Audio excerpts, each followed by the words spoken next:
Good evening, everyone. It is now 5 o'clock, and I call the workshop of the Victoria City Council to order. Our workshops are informal, and with that, we dive right into our agenda.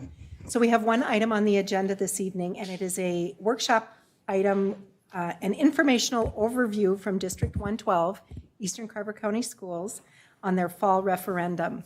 And with us this evening, we have Lisa Sayles Adams, the superintendent, Ron Meyer, the director of finance and operations, and Victoria Elementary School Principal Jill Velour. And so with that, I think we're going to invite Superintendent Sayles Adams to the podium to get us kicked off. Welcome.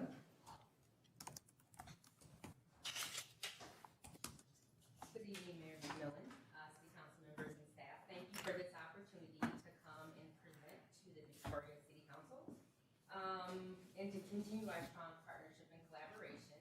Today we have some important information to share with you regarding a decision that will be in front of our community on November 2nd, and it's a referendum that we have on the ballot. We have two goals of our presentation this evening. We want to continue to reestablish our long-standing partnership. We want to raise awareness. Thank you. Raise awareness on our upcoming referendum and ensure that you have accurate information, and to explain what the levy is about, why it's important, and also to make sure that you have a good understanding of what will continue to make our schools strong. And then we want to make sure you have good information on where to direct any questions. So as the mayor had shared earlier today, just a minute ago, we have our Director of Finance and Operations, Ron Meyer, and then Jill Velour, our principal of Victoria Elementary School. So just to let you know, Eastern Carver County prides itself on delivering a high-quality education to our community, to our students, and to our families, and we have a lot to be proud of in our district. I have a few highlights that I'd like to share, but one thing I want to let you know, I am very excited to start my second year as a superintendent in Eastern Carver County Schools, and we certainly had a strong start of the school year last week, and we're looking forward to having a solid school year this year. A few things to really brag about. In our district, we continue to have a strong graduation rate at our high schools. Across the district, the number of graduating seniors was 92.3%, which was significantly higher than the state average of 83.9%. One thing that I do want to let you know with these data facts that I'm sharing, we are going into our third school year in a pandemic, which is a global pandemic. It's a state pandemic, but we're really proud of the data points that we have regarding our students and how they continue to thrive in our school environment. Last year, we had 5 perfect scores on the ACT college entrance exam, and then in 2020, we had 9 advanced placement scholars. In our district, we've also won 2 state championships. Football, we had the football state championship in 2019, our Chaska High School boys football team. And then last year, in 2021, our Chaska girls basketball team took the state's tournament, so we're really proud of that. But what a way to bring our community together, and really a good measure of our students' grit, tenacity, and grace. But we are also noted in the Star and Tribune. Our girls were mentioned as the Girls Team of the Year. And in addition to those state championships, we've also won state championships in speech and debate, as well as numerous state qualifiers and music-related activities. I'd also like to just take a minute to brag about the high caliber of our staff, of our teachers and our leaders. And last year, in my first year as superintendent, I really got an opportunity to see how our staff really pulled together to do everything they could on behalf of our students, regardless of what model we were in. Just to see how they showed up for our students and to see their care was amazing, and a testament to their hard work.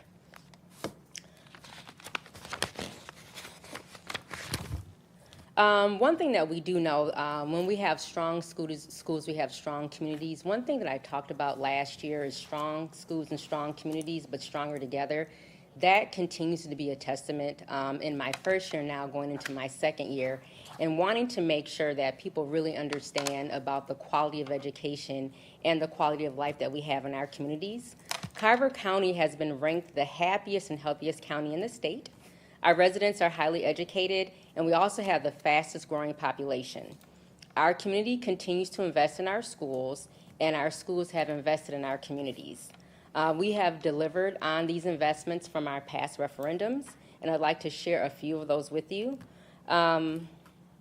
Noting the pool at Pioneer Ridge as well as the athletic dome in Chaska, we do have a value for shared spaces. So even the Victoria Rec Center, making sure that our community has an opportunity to value those spaces during the school day, but also after school and on the weekends. That's a high value that we have. These are not just district resources, but community resources. We want to continue the proud partnership that we have. We also have several local parks and green spaces that were designed as a partnership between our schools and communities, which include, I'm sorry, I need to make sure that I'm clicking the presentation, which include the fields and playgrounds at Clover Ridge, Victoria Elementary School, and Chan Elementary School. One of the examples, if you notice in the far right corner, that's an example of a 4th of July celebration that's in the backyard of Chanhassen Elementary School. So another example of bringing our community together to enjoy those shared spaces. We are strong because we have a strong community that really values our students. And one thing that I have noted, when you have strong school systems, we have an opportunity to make sure that our students are prepared and they have the best. And what we want to make sure of with our students having a good quality education, once they have the opportunity to go through our school system and they graduate, they have everything that they need to pick those destination points for their future, whether they want to go into a 2-year, a 4-year college opportunity, entrepreneurship, the military, or go into the workforce. And making sure that we have strong schools now, that's how we really pay it forward and really focus on our most treasured investment, which are our students.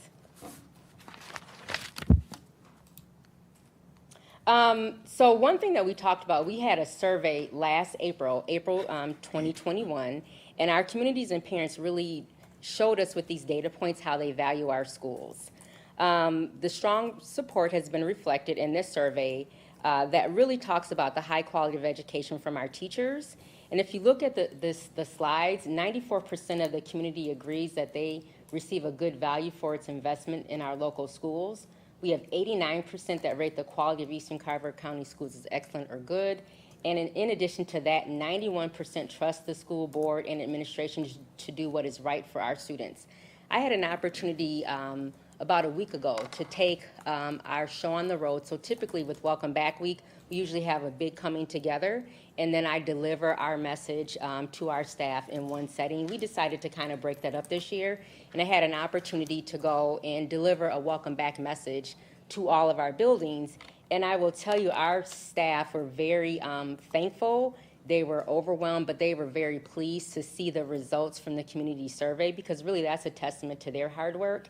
And to see these results during a time that's really challenging in our community, in our state, in our country, in our world, that really shows you the value that our community has for our schools, our staff, and our teachers and our leaders. At this time, I'd like to share the presentation with Ron.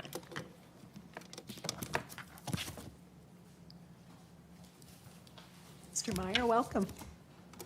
Good evening, and thank you again for taking time to allow us to be here this evening.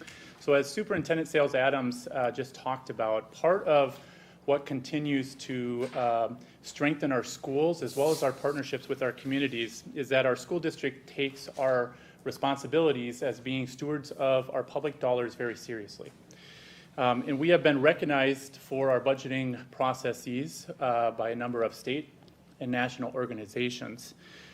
Since the 2017-18 fiscal year, our school district has received the Meritorious Budget Award from the Association of School Business Officials International. In fact, we are one of only 3 school districts in the entire state of Minnesota that have received this honor, so it's something that we're very proud of. In addition, the district has received the Certificate of Excellence in Financial Reporting every year since 2011 based on our financial statements. We have worked very hard as a school district to do responsible budget planning with our staff as well as our school board. In fact, before the 2019 referendum, our school district went through a series of budget cuts, and we cut about $10 million in the 10 years leading up to that 2019 referendum. We're certainly grateful for our community's support in passing the Technology and Security Levy, first in 2013 and then again in 2019. And this really allowed our students and our staff to adapt very quickly to the global pandemic and going into the virtual world for online learning during a pandemic. This next slide just shows our financial management in a different way. We take pride as a school district in keeping as many public dollars in the classroom as possible. And so this illustration shows how we spend our general fund dollars. You'll see in the green on the left-hand side of the screen, that's almost 72 cents of every dollar goes directly to instruction in the classroom. And in addition to that, in the blue right next to it is another 10 cents for every dollar that provides for additional student supports. So with that, 82 cents of every dollar from our general fund goes directly to student instruction in our classrooms. We've done significant cost containments to stretch every dollar as far as we can. Like I said, cutting over $10 million in the 10 years preceding up to the 2019 referendum. And even with our school district's diligent efforts to do responsible budgeting and keeping our costs as low as possible, there continues to be external factors that put pressure on our budget. And so this chart illustrates some of those external pressures. It's important first to note that approximately 70% of our school district's funding comes from the state of Minnesota. The remaining 30% comes from a very small part from the federal government, and then from local property taxes, and a very small amount from interest and activity fees, things like that. It's also important to note that state funding has not kept up with the rate of inflation over the last 15 plus years. If it had, our school district would have received an additional $5 million just last year alone. You can see on the chart that had the state kept up with the rate of inflation, our school district would have received $7,070 per pupil unit last year instead of the $6,567 that we actually received. In addition, the district continues to fund certain unfunded mandates that come from the federal government that aren't fully funded by the federal government, and that's something that comes directly out of our general fund. The past few years have challenged the district in unprecedented and painful ways. And those challenges have informed the board's decision to pursue an operating referendum this year, as Superintendent Sayles Adams talked about earlier. During those years leading up to the decision, the district and the board did everything that they could to try to protect the classroom as much as possible from any cuts. And at the same time, making sure that we maintained our board policy for a 5% fund balance. Before we go any further, I just want to make sure that everyone understands what fund balance is, because you will hear a lot about it, in particular as you talk about school finances. And specifically our school board policy, which requires us to maintain a 5% fund balance. In its basic form, fund balance is the amount of financial resources, which we usually calculate at the end of the year when we do our financial statements, that the district could utilize in the event of an unforeseen financial circumstance or a crisis. So these are funds that are not obligated to any other area. The board policy requires that we maintain at least a 5% fund balance, which ends up being 5% of the total expenditures for a fiscal year. And this would allow us to make sure that we can withstand any unforeseen circumstance, such as, a great example is a global pandemic that we've just went through. The failure of the operating referendum in 2019 resulted in significant budget cuts. So I talked about the $10 million that we cut up before 2019. We were forced to cut an additional $9 million just over the last 2 fiscal years.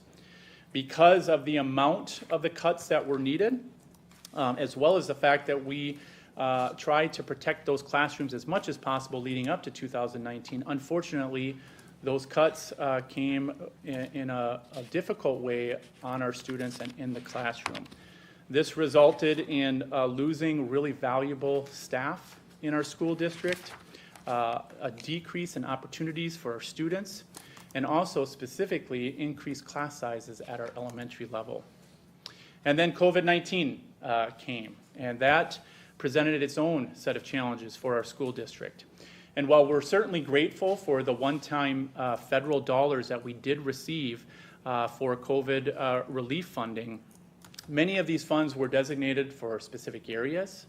Again, they were one-time dollars and really couldn't be used to fund budget gaps that we have been experiencing.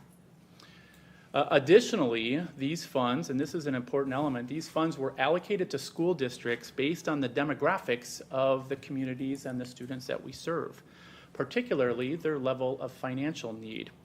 Therefore, there ended up being wide gaps in the amount of resources that individual school districts were allocated. And then unfortunately, Eastern Carver County schools were at the lower end of the amount of federal funds that we received to help us through the global pandemic.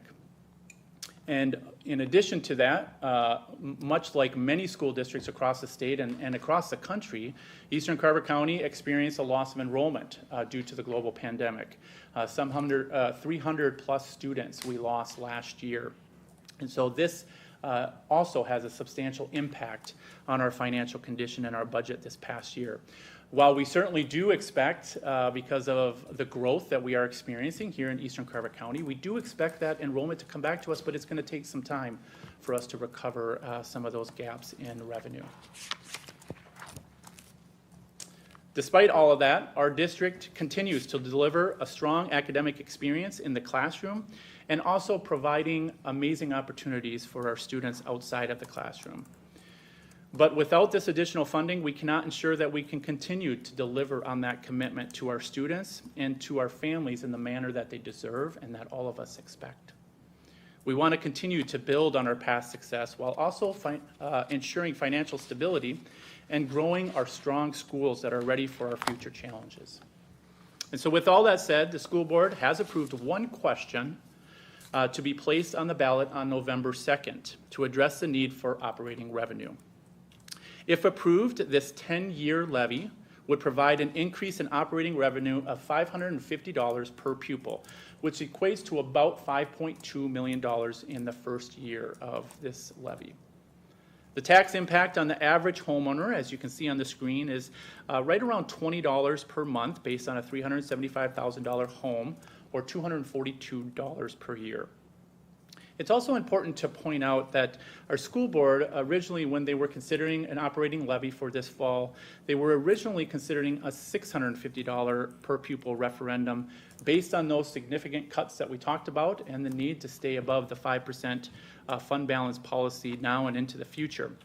But because of the additional funding that we did receive from the state legislature at the end of the session, which went on for longer than expected towards the end of June, the board did ask for $550 instead to make sure that we're only asking for what we really need to sustain our schools and our commitment to our students. If approved, this operating levy would provide resources in 4 different categories for our school district. The first category is these funds would allow us to restore some of the most challenging reductions that occurred after the failure of the 2019 referendum. If you remember, I talked about cutting $9 million just in the last 2 years alone. Specifically, these funds would allow us to lower back class sizes at the elementary level by 1.5 students, which was the increase we experienced after the failed 2019 referendum. It would also allow us to expand student voice and choice by adding virtual options for our secondary students to access electives in our new 6-period day. An example would be a 0 hour at the high school. We would also be able to roll back some of the increases in our athletic and activity fees. The second category, these resources would allow us to sustain our investments that we've made in supporting our students in new and innovative ways during the global pandemic. Things like targeted services, academic interventions, supporting accelerated learning, and so on. The third category, we would be able to use these funds to better protect our current level of services and supports for our students, specifically by preventing future cuts to programs and services. Some of the things like 5th grade band, which is a huge value in our community, gifted and talented programming, more increased class sizes, not just at the elementary level, but potentially at the secondary level as well. And then also looking at increased walk zones from the current level of providing transportation. And finally, the final category is these funds would allow us to invest. First, to develop a healthy and sustainable reserve to ensure that we have the resources necessary to protect our classrooms from cuts due to unforeseen circumstances in the future. These funds would also allow us to invest in our future. The district's currently going through a strategic planning process, which will lay out our priorities for the district in the years ahead. And this increase in per pupil funding would ensure that we are able to realize those priorities, which will be formulated after multiple rounds of feedback from parents, from students, from staff, and from community members. So while it's important for our community to understand how we will use the funds, it's equally important for our community to understand what will happen if the operating levy is not successful. As I said, while we're grateful for state funding this year at the end of the session, which was very helpful for us, it unfortunately doesn't mean that it fixes all of our district's financial challenges that we have. What it did allow us to do, as I mentioned earlier, is to ask for a lower amount from that $650, which was initially considered, to the $550 that the board ended up landing on. As we look at our most updated financial projections, including that recent funding increase from the legislature, both this year at 2.45% and then 2% for next fiscal year, without additional funding, we would drop below our fund balance policy within 3 years. While we can't say for certain which budget cuts would happen, if we were not successful and we had to look at budget cuts, the items that I listed in the last slide would certainly be up for consideration. Things like 5th grade band, reducing our gifted and talented services, increasing our class sizes at all levels, and then looking at those increased bus walk zones.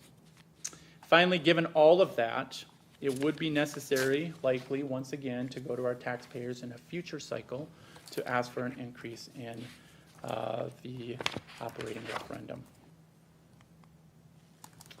While each school district's financial situation varies, it's important for our community to understand how we compare with other communities' investments in their public schools. We have historically benchmarked ourselves with other school districts. On this slide is 13 other school districts that are about the same size and demographic makeup of Eastern Carver County schools. As you can see in the dark blue on the right-hand side of your screen, we are currently in the lower half of benchmark districts in comparable local funding. Our operating referendum at this time is $980 per pupil. If we take a look at if the referendum is successful on November 2nd, it moves us up to about the middle of those comparable districts. Right behind Eden Prairie, our total would be $1,530. If the referendum passes, this chart shows what the impact would be for homeowners. I spoke about it a little bit earlier, that for Carver County, the average home price is $375,000, which works out to $20 a month or $242 a year. You can see those other values. We also have a very helpful tax calculator on our referendum website, and it's a great opportunity for our community members to go in, whether it's their residential property or commercial or business property. They can go in and understand what the tax impact would be for their unique situation. One thing that I do want to point out and ask for community members to keep in mind is that, as we've talked about, we are in a growing community throughout our school district. And as our community continues to grow, our tax base also grows. So because of that, the actual tax impact has historically decreased over time. This is a result of our levy being spread out over more homeowners or business owners or commercial property owners.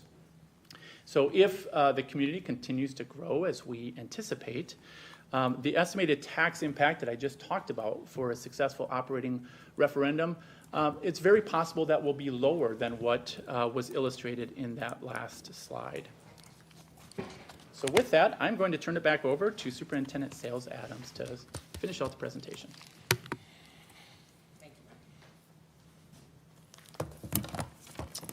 Okay, I just wanted to point out on the next slide, just information about voting. So early voting will start on September 17th, and our community will have an opportunity to vote early by mail or absentee voting. If they vote in person, that'll be at the Carver County Government Center. And if you look on the slide, you can see the 4 locations, which will be the Carver City Hall, the Chanhassen Rec Center, the Chaska Community Center, and then the Victoria Recreation Center. One thing to note, the locations may differ than in other elections. So just making sure that people have the information about voting, early voting, how to vote early and when to vote early and actually where to go. And then this is a really important slide. So this slide really talks about the information. So we want to make sure that people have access to the right information. So we have a really robust website. So our visitors can certainly go to eccsvote.org. As I talked about earlier, when I went to each school, we actually walked our staff through this presentation. I asked everyone to actually go on this website themselves just to get familiar with it, but certainly recommend people go to our website. If they want to ask questions, they can use the email address right there, but also if you want to have a dialogue with someone, we have people staffing the phones. So if they want to have a conversation, we invite people to call. We just want to make sure that people have access to the right information, who to talk to, and then where to go to vote. And then just really going back to how important this information is. And we wanted to thank you for the opportunity to come to your work session, to share this information with you, but also to share where to get the right information regarding the referendum. And then I don't know if you all have any questions, but that concludes our presentation. Thank you so Yes. much. Council, do you have questions for either Superintendent Sayles Adams, Mr. Meyer? We also have the Victoria Elementary School principal here, so if you want to know how your kid did on the first day, tell you all about it. Yeah, I have a couple questions. Councilmember Aber. We talked about the 92% graduation rate, and so that's fantastic. But what are we doing to support that other 8%? How are we helping them either get training or access to training or finish school? Well, what about that? Yeah, so that's a great question. One thing that I know that our principals at the high school level are really keen at, they're really keen at being data-driven, and they have an idea of our students that are excelling and then our students that need additional supports. So they're actually tracking those students to see if they're passing their classes during the marking period and not waiting till the end where they would have had an opportunity to do better, connecting with students and their counselors to make sure that they're able to get the work in, talking with parents to make sure that they're aware. As a parent myself and a grandparent, it's very important that we know in advance we can help our students, and then making sure that our students are in the right classes. So I do recognize that 92% is a good mark, but wanting to make sure that the other 8% have what they. This summer, students had opportunities to take summer